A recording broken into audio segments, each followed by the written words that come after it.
रोशन recording studio Dhanaha.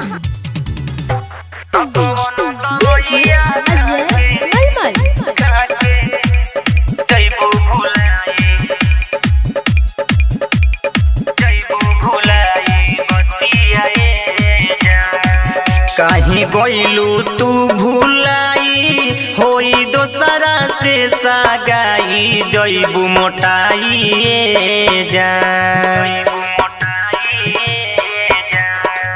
कहीं गइलू तू भुलाई होई दोसरा से सागाई जइबू मोटाई जान।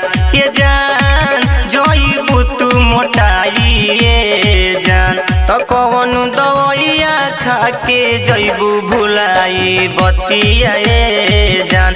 तो कौन दवाइया खाके जइबू भुलाई बतिया जान। तो कौन दवाइया खाके अजय मलमल जइबू भुलाई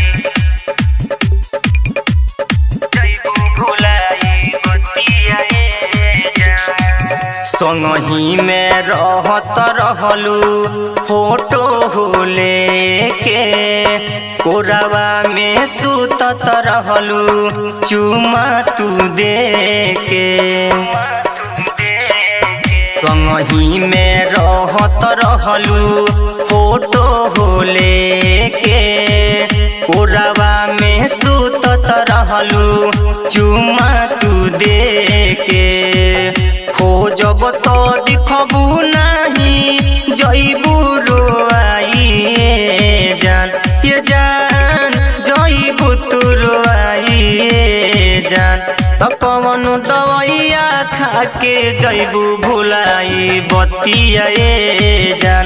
तो कौन दवाइया खाके जइबू भुलाई बतिया जान।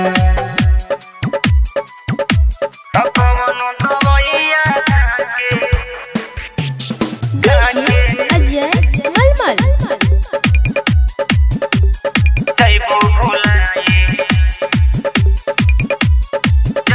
भुलाई बतिया जान। राइटर सादाम राजा कैसे हम रहे इन ताज दीवाना के दुख हम सहे।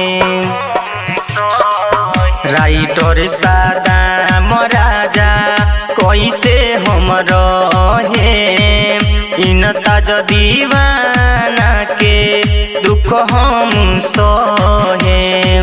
सखी तो कह गइले कइलू गलतिया जान। ये जान कइलू तू गलतिया जान। तो कौन दवाइया खाके जइबू भुलाई बतिया जान। तो कौन दवाइया खाके जइबू भुलाई बतिया